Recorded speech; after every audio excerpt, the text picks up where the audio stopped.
Hola a todos, bienvenidos una vez más a Análisis y Estrategia, en donde ya de vuelta del año nuevo, el jueves 2 de enero, empezamos a ver qué es lo que sucede con este año. Y lo primero que pasó es que el dólar, por lo menos en Chile, subió sobre los 1000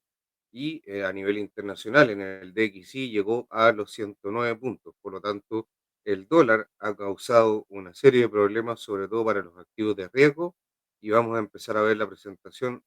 de inmediato, en donde acá podemos ver cómo eh, la portada ahí con el NICE, Año Nuevo, celebraciones, pero ya volvemos a lo que es la realidad. Y acá vemos en donde el sentimiento de mercado, a pesar de que se mantiene igual a como lo vimos la otra vez, podemos ver abajo que en desarrollo, digamos, temporal, subió en un momento y justamente ahora volvió a bajar. Pero la tendencia del sentimiento del mercado ha sido negativa desde esos niveles más o menos alrededor de los 70 y algo puntos, lo que es básicamente estar en greed o en codicia. Por lo tanto, desde ahí que solamente ha bajado el sentimiento con algunos tipos de rebotes, pero ha sido simplemente una tendencia negativa. Acá en los niveles de opciones podemos ver que la Caldwell se fue a los 6.200 puntos, antes estaba en 6.055, por lo tanto se sube, digamos, la resistencia superior. La resistencia diaria queda en 5.950 y se mantiene al igual que estaba anteriormente. Por el otro lado, la Putwall está en 5.800 y se mantiene igual. Y el soporte diario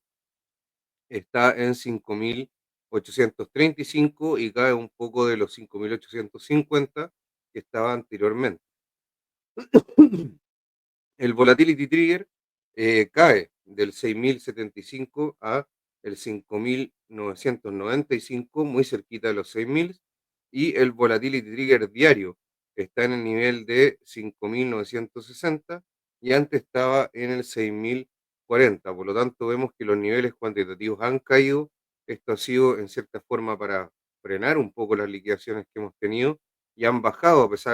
a medida que se han ido rompiendo ciertas barreras. Antes era el 6.000, después fue el 5.900 y ahora ya estamos en el 5.800 por esta, digamos, mal desarrollo que ha tenido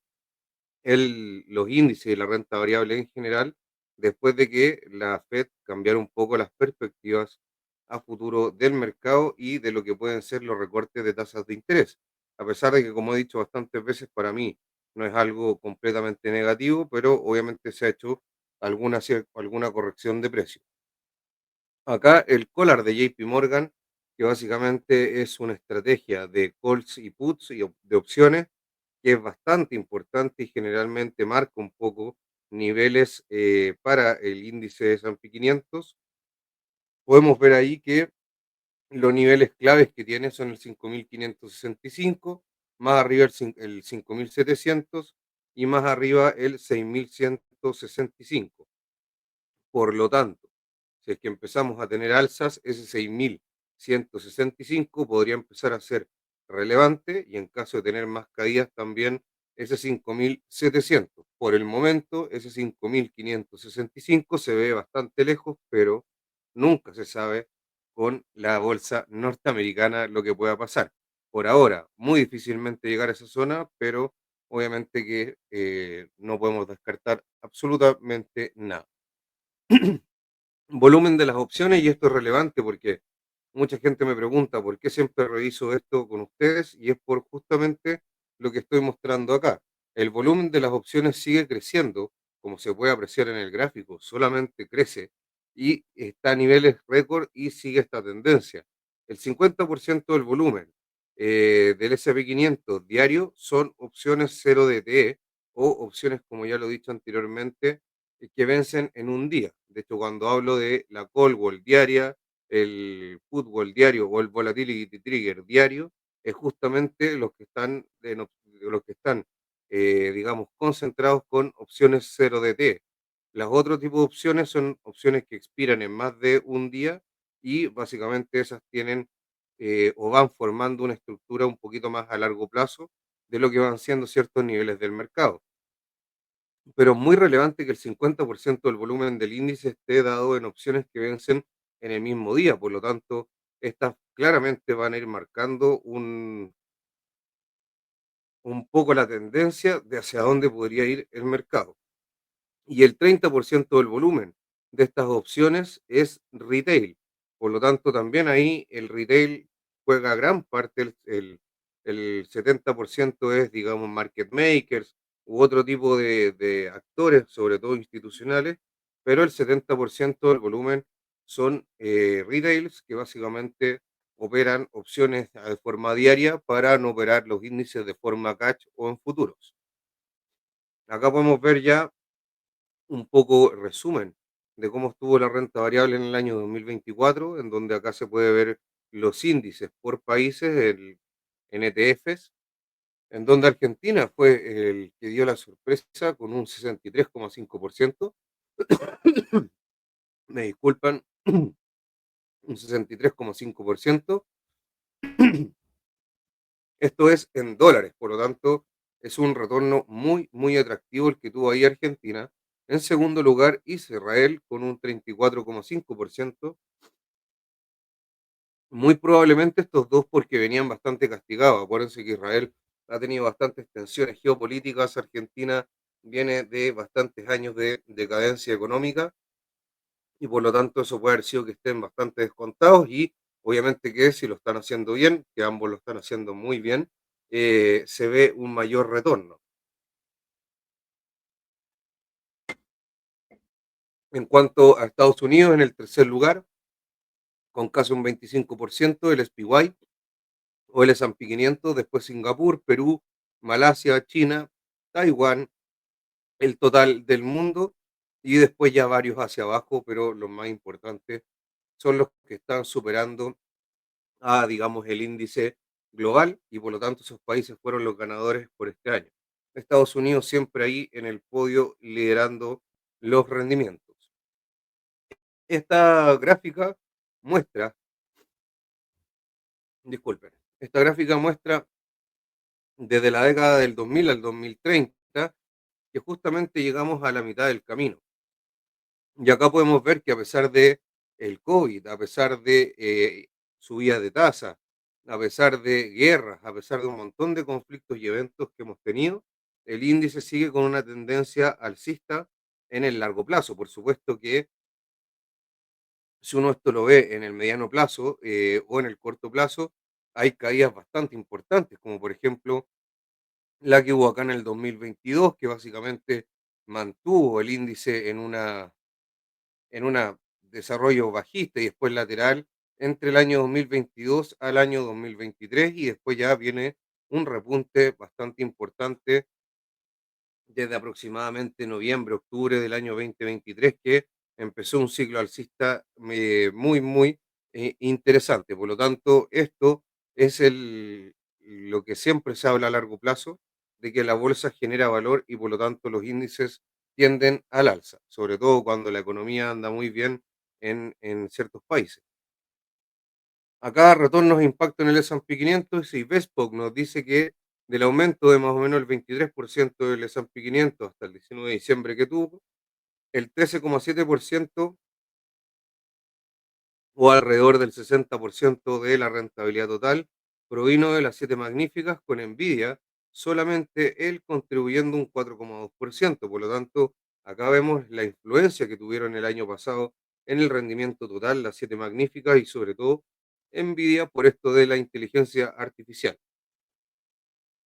Nvidia tuvo un aumento individual del 175% aproximadamente y por supuesto que eso hizo que impulsara por el peso que tiene a todos los índices y sobre todo al S&P 500 y obviamente a todo lo que es la tecnología y semiconductores en general. Esto obviamente muy influido por todo lo que fue la narrativa de la inteligencia artificial. Los drivers del 2024 en cuanto a volumen fueron las acciones que más se transaron, que más volumen de transacción tuvieron y básicamente acá el mayor volumen lo tuvo Nvidia, después fue el S&P 500, el ETF, el SPY, luego fue Tesla, que también después de, sobre todo después de la elección de unos earnings que tuvo y posteriormente la elección de Donald Trump, tuvo una subida muy interesante. Después vino, por supuesto, el Nasdaq 100, que es siempre el segundo ETF más importante a través del QQQ, después del S&P 500 y por último lugar AMD. Y ahí podemos ver cómo esto ha evolucionado en los últimos 4 años, pero lo que más nos importa obviamente es lo que pasó en el 2024. En cuanto a los sectores del S&P 500, el año 2024 terminará con el sector financiero, con la salida de Berkshire Hathaway y la entrada de Broadcom, sin una sola acción entre los 8 miembros más importantes del S&P por primera vez desde el 2009. Mientras tanto, el sector industrial no ha tenido una acción entre las 8 primeras desde el 2015. Y en los bienes de consumo básicos llevan una década sin tener una acción entre las 8 primeras. En los últimos 5 años, el sector sanitario solo ha estado en este grupo una vez en el 2022, pero por lo demás está ausente. Los sectores de materiales, bienes raíces y servicios públicos no han tenido un miembro que haya estado entre las 8 acciones más importantes en ningún año desde al menos 1993. Y ahí vemos cómo está hoy en día concentrado sobre todo en sectores como es la tecnología, el consumo discrecional, sobre todo por Tesla y Amazon, y también en servicios de la comunicación, sobre todo con Google, Meta y también Netflix. Por lo tanto, ahí podemos ver cómo estos sectores son los que lideran el índice y los otros sectores tienen acciones que han estado mucho más rezagadas y no están dentro de las más importantes por capitalización hace bastante tiempo. Y eso es justamente lo que tienen los índices que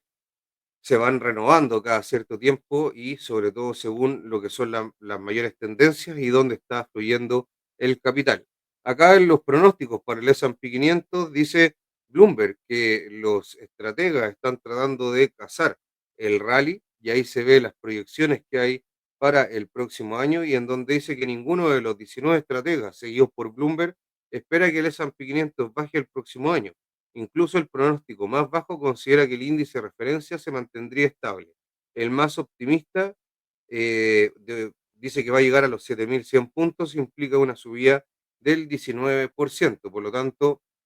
muy, muy interesante lo que están pronosticando la gran mayoría de los estrategas. Y esto básicamente sustentado en una política fiscal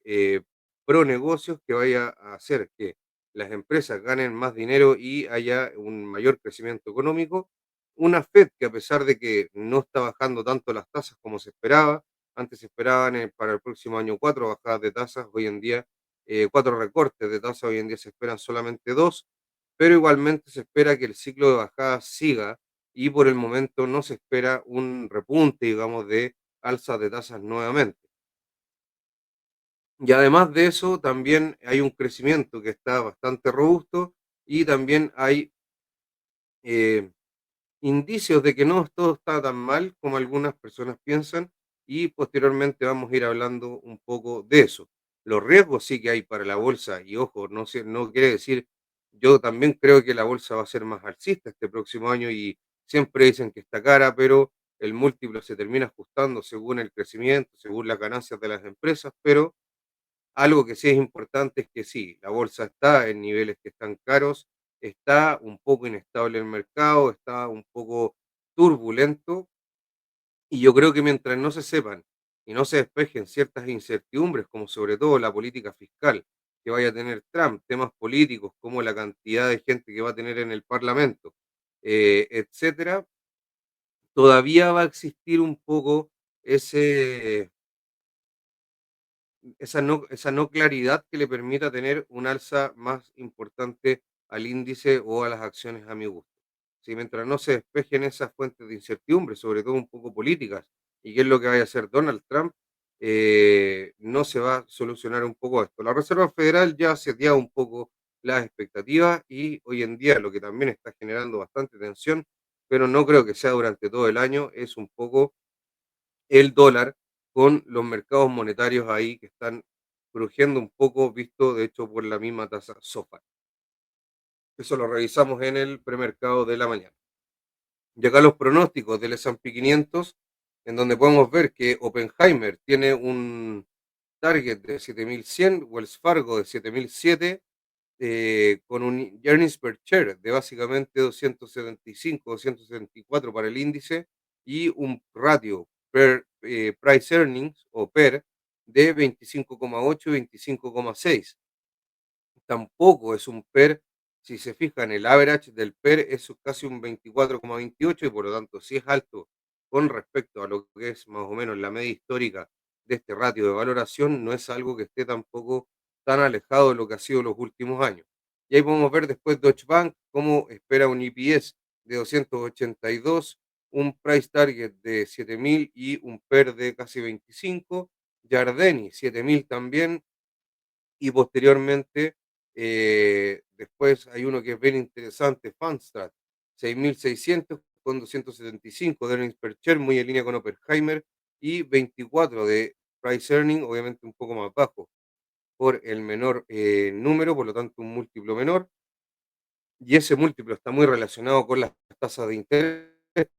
por lo tanto no se va a expandir mucho el múltiplo ahí si las tasas no tienen mucho donde seguir comprimiéndose, sobre todo los spreads, que lo vimos ahí en el Market View con THX Capital, que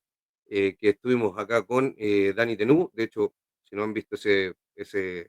video, les recomiendo que lo vean. Y el único que está más abajo de lo que hoy en día cotiza el índice, que básicamente es un poco superior a los 5.800, es BCA Research con un 4.450. La verdad es que está ahí con 240 de EPS, lo cual es más bajo que la media, el average de lo que son las ganancias por acción promedio del índice,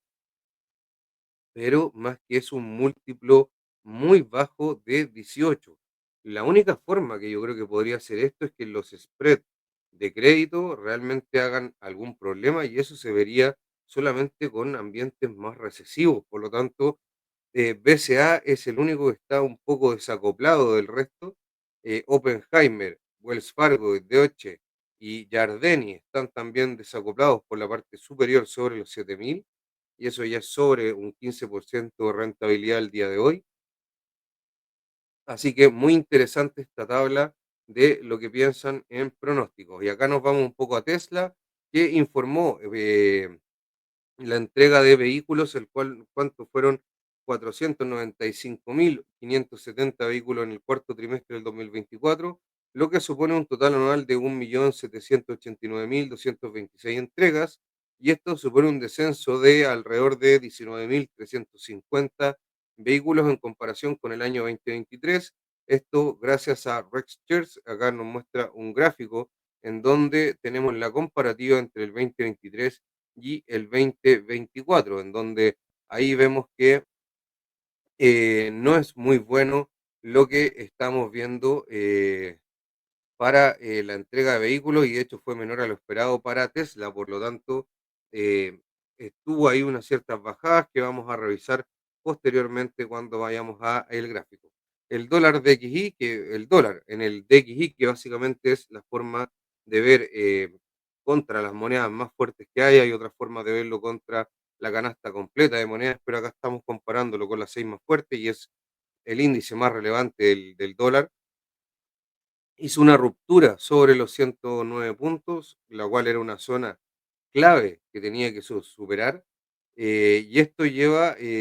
al dólar frente a las monedas, las seis monedas, como les dije, más relevantes a máximos de 25 meses. Por lo tanto, rompe ahí una tendencia lateral que venía haciendo el dólar hace ya 25 meses y rompe esa zona de los 109.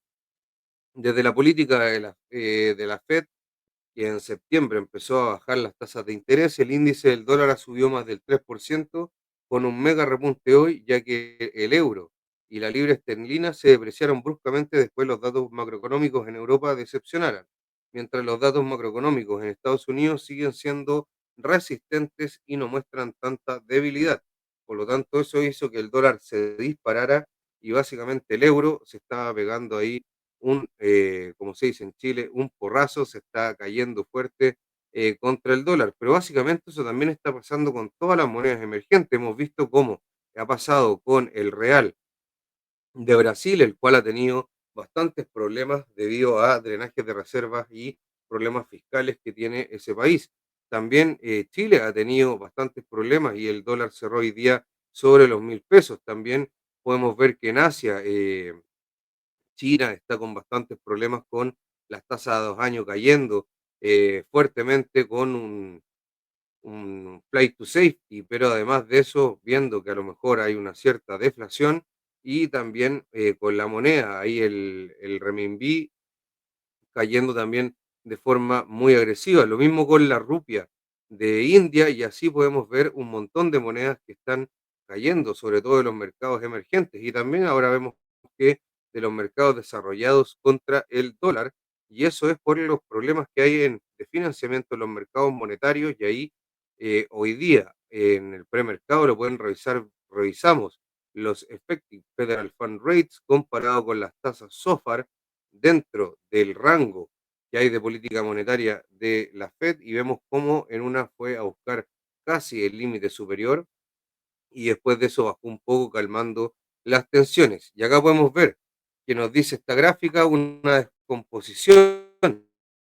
del índice de DXY, quiénes han sido los que más han contribuido al alza. Y acá se dice que después de la ruptura del dólar de 25 meses, más del 50% de la apreciación del DXY desde el 31 de octubre se atribuye a la debilidad del euro y el segundo mayor contribuyente es la libra esterlina. Por lo tanto, vemos que la debilidad macroeconómica y los problemas que hay en el sistema euro-dólar, que también está afectando ahí un poco a toda esa zona, y a Francia, que está con bastantes problemas políticos, Alemania, que está con problemas económicos estructurales después de los problemas de entrega de energía por parte de Rusia después de la guerra con Ucrania han debilitado estas economías y por lo tanto ahora han mostrado una cierta debilidad con respecto a la economía norteamericana y eso también lo vimos en el market view del desacople que ha tenido el crecimiento de Estados Unidos versus el resto del mundo. Y si vemos esto que es como en el fondo que tenemos ciertos motores en la economía, hoy en día la parte de Europa está con el motor un poco averiado, la parte de China está con el motor un poco averiado y el otro gran motor que nos queda es Estados Unidos. Por ahora ha sostenido un poco la economía mundial, pero en caso que ese motor nos empiece a fallar, tenemos que reactivar los otros dos. ¿Cuál es el gran problema? Los altos niveles de deuda, el no desapalancamiento que han tenido estas zonas con respecto a lo que ha hecho Estados Unidos y eso ha hecho que hoy en día los dealers de los mercados monetarios no tengan balances para poder suministrar la liquidez y el riesgo estén diciendo no más, no por ahora. Es probable que el euro se dirija a la paridad y el DXY al 110, lo que tendría consecuencias catastróficas para los activos de riesgo globales, ya que cuando sube el dólar tiemblan todos los activos de riesgo, los commodities, etcétera. Esta semana en la macroeconomía tuvimos el día lunes, perdón, el PMI de Chicago, el cual fue bastante malo con un 36,9, con un esperado de un 42,7 y un previo de 40,2, por lo tanto el esperado era mayor y se esperaba un repunte del PMI y fue bastante negativo. Posteriormente a eso tuvimos el año nuevo, y ya hoy día tuvimos Initial Jobless Claims, el cual fueron menores a lo esperado y menores al dato anterior, por lo tanto se ve ahí una cierta fortaleza en el mercado laboral y no se ven aún tantas debilidades en Estados Unidos. Después vino el S&P Global Manufacturing PMI, el PMI manufactura de S&P Global, la agencia, eh, el cual fue un 49,4 con un esperado de un 48,3 y un dato anterior de 49,7, básicamente muy en línea con el dato anterior, casi llegando a los 50, que es un nivel ya un poco neutral en los PMI, bajo eso es con un sesgo, digamos, contractivo y superior a los 50 tiene un sesgo expansivo. Por lo tanto, recuperando un poco el PMI manufactura y es un, como he dicho ya varias veces, una parte de la economía la cual está con bastantes problemas, la manufactura, al igual que el real estate o los inmuebles y los bienes durables. Y mañana lo que tenemos es justamente PMI de manufactura y precios de manufactura de la agencia ISM, un poco después de la apertura, de media hora después de la apertura de la bolsa en 10 de la mañana en Nueva York, eh, 12 del día Chile, 10 de la mañana Nueva York, claro, 12 del día Chile, y por lo tanto con eso vamos cerrando la semana macroeconómica. Esperemos que esos datos salgan positivos para que la bolsa pueda estar un poco más tranquila y veamos qué es lo que sucede, digamos, en el desarrollo de este año. Acá dice que los temores de la inflación, Citi, nos dice que los nuevos flujos netos hacia los fondos protegidos contra la inflación han repuntado en los últimos meses. Justamente es lo que le hemos dicho, que las tasas de largo plazo han estado subiendo por mayores expectativas inflacionarias y justamente estas vienen dadas por un mayor crecimiento. Realmente un mayor crecimiento tiende a generar más inflación, más calentamiento en las economías. Entonces dice Citi acá que han remontado en los últimos meses estos flujos, nuevos flujos netos hacia fondos protegidos contra la inflación. En octubre se registraron las mayores entradas mensuales en fondos protegidos contra la inflación desde el año 2000. Y ahí podemos ver cómo no habíamos tenido un flujo tan importante según lo que nos dice Citi. Y eso obviamente que tiene que ver un poco con estos temores de inflación que les mencionaba, que justamente han sido los que han hecho temblar a la renta fija, haciendo que suban las tasas y caigan los precios de los bonos. El desempleo, las peticiones iniciales de subsidio de desempleo en Estados Unidos cayeron en 9.000 puestos respecto a la semana anterior hasta los 211.000 en la última semana del 2024, contrastando fuertemente con el aumento esperado hasta los 222.000 para marcar la menor cantidad de peticiones iniciales en 8 meses. Y ahí podemos ver cómo el Initial Jobless Claims, que está con la curva azul, ha venido cayendo y el Continuing Jobless Claims, o básicamente las peticiones continuas de desempleo, también vienen cayendo según la curva gris. En la semana anterior, las solicitudes pendientes de subsidio por desempleo, o sea, con las Continuing Jobless Claims, cayeron en 52.000 puestos hasta el 1.844.000, por debajo de la expectativa de 1.890.000. Por lo tanto, vemos cómo el empleo se mantiene firme, caen las peticiones iniciales y continuas por desempleo y por lo tanto ahí hay que ver si es que hay aumento de contrataciones en el mercado laboral para ir viendo que ya está cada día más fuerte y la economía de Estados Unidos está funcionando a plena máquina. Justamente acá el PMI de manufactura del S&P Global, lo que estábamos viendo en los datos de esta semana, fue de un 49,3, un estimado de un 48,3 y un dato previo de 48,3 también. El PMI de S&P Global, la diferencia entre la producción futura prevista y actual es ahora la mayor registrada en una década si se excluye la pandemia. Por lo tanto, hay mucha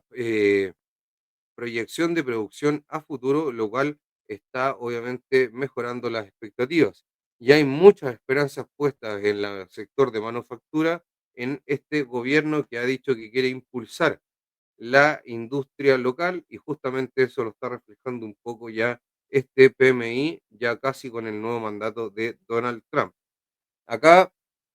vemos el PIB del cuarto trimestre de la Fed de Atlanta, en donde acá el 2 de enero la previsión del modelo GDP Now del crecimiento del PIB real en el cuarto trimestre del 2024 sería de un 2,6%. Y ahí podemos ver cómo en los últimos dos trimestres, el Q2 y el Q3 del 2024, el GDP o el PIB real de Estados Unidos estuvo en torno casi al 3%. El primer trimestre fue el que estuvo más bajo y ahí fue donde se empezó a pensar de que podía haber una recesión. Posteriormente eso repuntó y ahora vendría, si es que es un 2,6%, bajaría un poco más y empezaría a mostrar esa famosa desaceleración que nos dijo la Fed en su último FOMC, que fue en diciembre del año pasado. Em, ya la próxima semana, las datos macro, tenemos PMI global, perdón, PMI servicios de S&P Global, el cual va a ser relevante ya que el área de servicios es la más importante de la economía norteamericana, con cerca de un 70-80% del peso. Después tenemos el día martes eh, el PMI de no manufactura de la misma agencia ISM y también los precios que también van a ser muy importantes para ver qué es lo que pasa ahí con el PMI de servicios, pero ahora ya no de S&P Global, sino que de la agencia ISM, que también obviamente espero que sea bueno, ya al igual que el anterior, porque como les dije, el sector servicios está mucho más fuerte que los otros sectores de la economía. Después viene Job Openings, que básicamente son más datos de empleo. Después viene el dato más relevante, no, perdón, ese es al final, perdón. Después viene el Non-Farm Employment de la agencia ADP, las notas de los bonos de, perdón, el auction o la subasta de las notas de los bonos de 10 años de Estados Unidos, el cual va a ser muy relevante porque las tasas han estado provocando los últimos días muchas tensiones en sobre todo la bolsa y la renta variable. Y después vamos a ver las minutas del FOMC de la Fed, en donde no creo que hayan muchas sorpresas. Después el 9 va a estar cerrado, ya que por el fallecimiento de un expresidente Carter de Estados Unidos, así que va a estar cerrada la bolsa en honor al Día Nacional, pero vamos a tener datos de empleo, Initial Jobless Claims y también las subastas de los bonos de 30 años. Y después ya el viernes 10 tenemos los dos datos más importantes de la semana con el Non-Farm Payrolls, o básicamente las nóminas no agrícolas, que es el dato más relevante, y después la tasa de desempleo,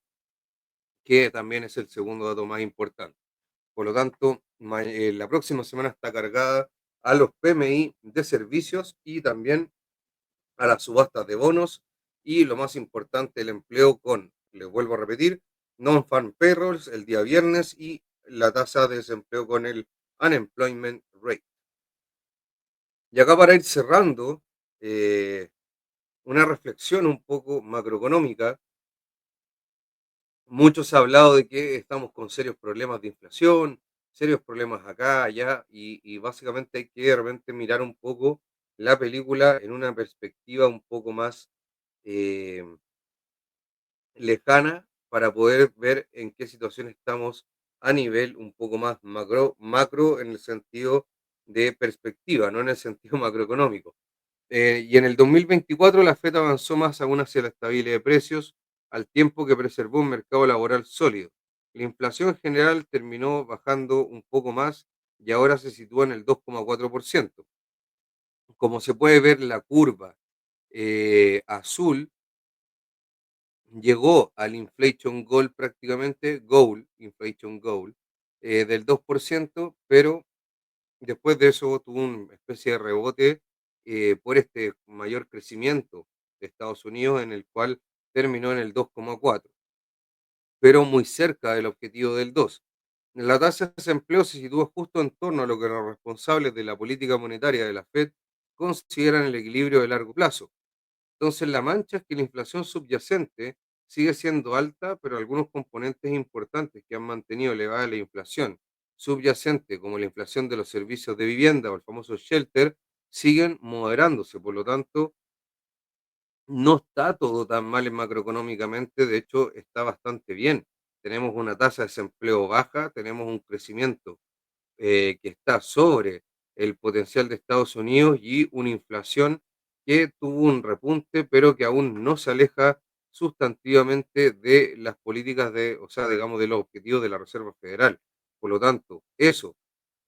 sumado a varios factores más, son positivos para tener un sesgo alcista en la renta variable. Por supuesto que esto en el mediano o largo plazo, no en el corto plazo, ya que ahí puede haber más turbulencias y depende un poco más del día a día o en una estrategia un poco más de trading. Así que por lo menos en el mediano o largo plazo se ve, sobre todo ya despejándose un poco las políticas fiscales que irá a tomar Donald Trump, la dominancia que tenga republicano, el Partido Republicano en el Congreso, se irá viendo lo que puede hacer ahí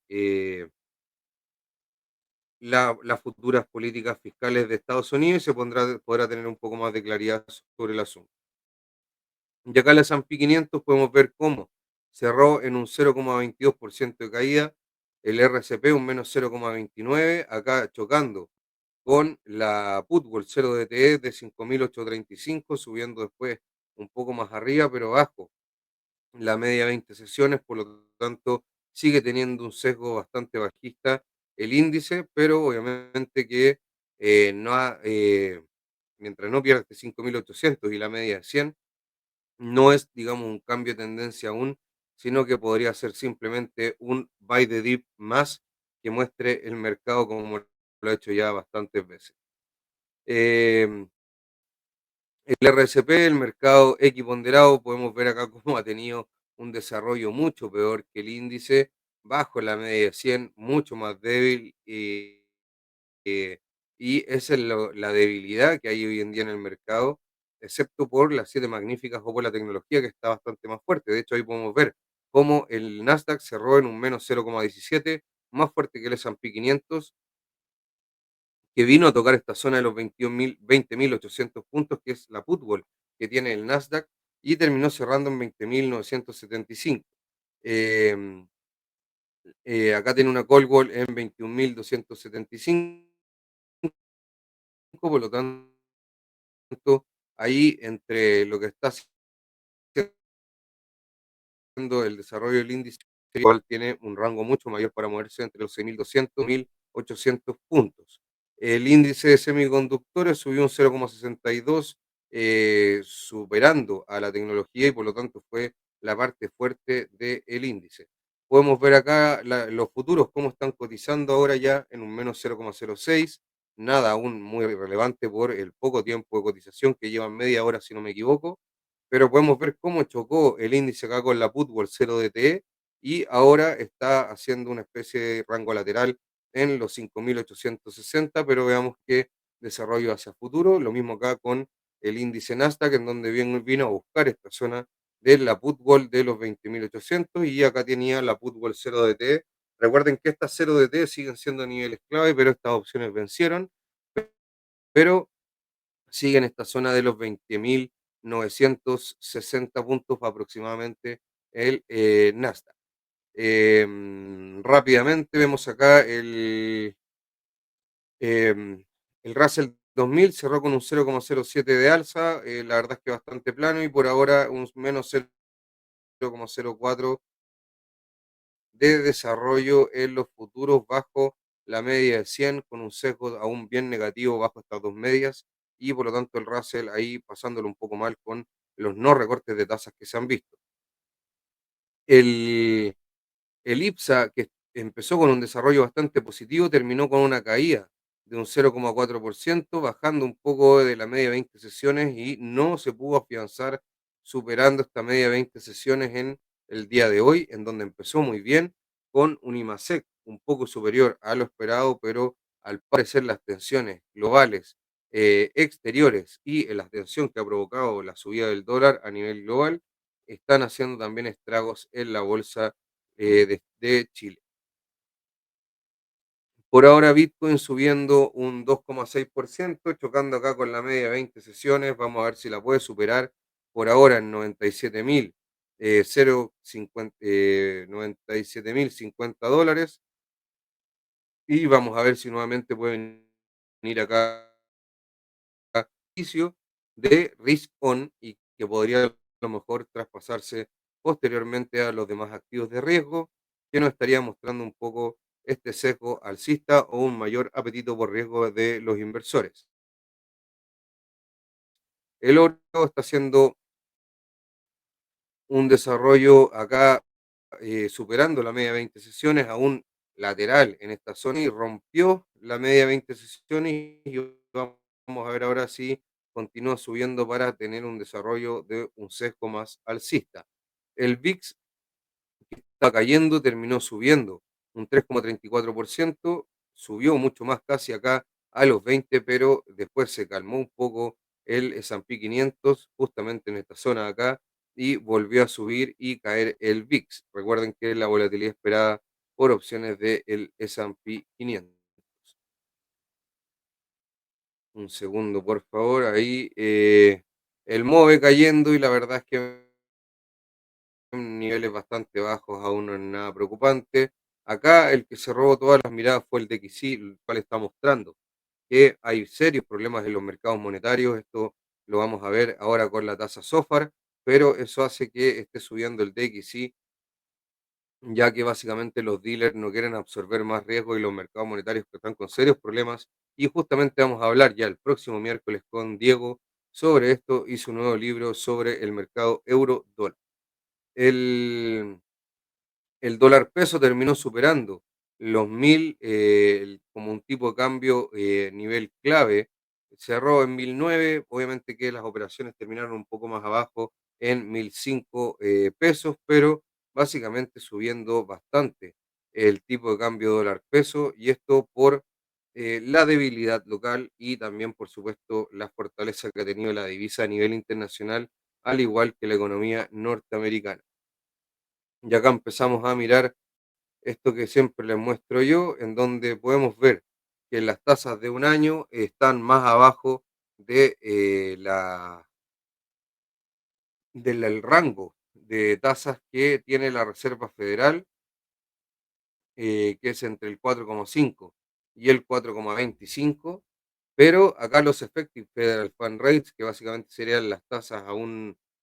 día, están un poco más altas dentro del rango, en 4,33, pero más altas que la curva a un año. Por lo tanto, tenemos tasas de corto plazo más altas, a un año caen y posteriormente vuelven a subir, como yo les he dicho, este empinamiento de la curva. Pero acá están los problemas en la tasa SOFR, que está mostrando ciertas tensiones en la liquidez, llegando a este upper bound del 4,5% de la Reserva Federal. Y si esto sigue subiendo, la verdad es que se puede seguir tensando la cosa. ¿Qué es lo que es la SOFR en términos muy, muy simples? Porque da para una charla completa sobre esta tasa. Es la que reemplazó a la tasa LIBOR y que básicamente está dada por las tasas que se están dando en el mercado repo, y el mercado repo justamente es el financiamiento de corto plazo con garantía, que es básicamente cómo funciona todo el mercado posterior a la crisis subprime del 2008. ¿Y cuál es el problema con esto? Que las tasas de corto plazo más efectivas en las cuales se están transando realmente los dealers, que no son los effective federal fund rate, ya que si van a la ventanilla estarían mostrando signos de debilidad y no harían más transacciones los dealers con ellos, es la tasa SOFR, y acá obviamente que está mostrando tensiones. Si es que pasa este 4,5%, yo creo que la Fed va a tener que dar cierta liquidez al mercado. eh, y vamos a ver qué es lo que hace ahí la Reserva Federal. Las tasas a 2 años que me gustan un poquito más para este análisis a mí, ya que eh, tienden a mostrar un poco mejor lo que se ve con la política monetaria que las tasas a un año. De hecho, el view de la FED es a 2 años, no a uno.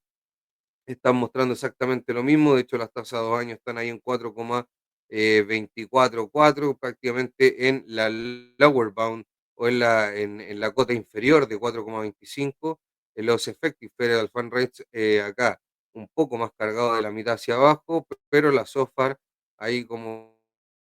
vimos anteriormente, marcando acá la parte de arriba de este rango de tasas de la Reserva Federal, por lo tanto, mostrando tensión en las tasas de corto plazo más que las de largo. Y acá ya vamos a sacar esto porque no vale la pena verlo. Sí, vamos a poner un poquito más esto. Y acá sí podemos ver las tasas de largo plazo de 10 años, cómo están cayendo. Cayeron un poco el día de hoy en 0,22%, en un momento estaban subiendo, en un momento estaban bajando, bastante volatilidad. Una zona acá de rebote técnico en 4,5%, una zona superior de 4,5, 4,65, 4,7% para las tasas de 10 años, y no está rompiendo aún esta zona de acá, y veamos si rompe esta zona o sigue esta tendencia de máximos decrecientes de largo plazo, que sería esto. Si es que acá no supera esta zona, seguiría esta tendencia de máximos decrecientes. A lo mejor se rompería un poco esa tendencia que vendría por acá y que se respetó un poco acá, pero acá se vino a romper. Pero veamos si es que acá sigue cayendo o realmente rompe ya esta zona de acá y ya rompería esta estructura de máximos decrecientes. Lo mismo pasa con las tasas de 20 años, pero acá con el 4,8 y el 4,9,5%, como ese rango que veíamos acá en las tasas de 10 años superior en donde se podría mover. a- Acá las tasas de 20 años, perdón, de 20 sería algo más o menos por ahí y vamos a poner acá inmediatamente la tasa al 5. Con eso ya vamos cerrando. La verdad es que bastante bueno. Lo que pudimos explicar el día de hoy, mucho que revisar todavía y esperemos que este año sea muy bueno para todos ustedes. Me despido para que no sea tan largo el video. Como siempre, cuesta acortar estos videos, pero son muy explicativos y se hace un análisis en profundidad y en los premercados se hace un análisis más, digamos, superficial. Así que estén muy bien, nos vemos, chao, chao.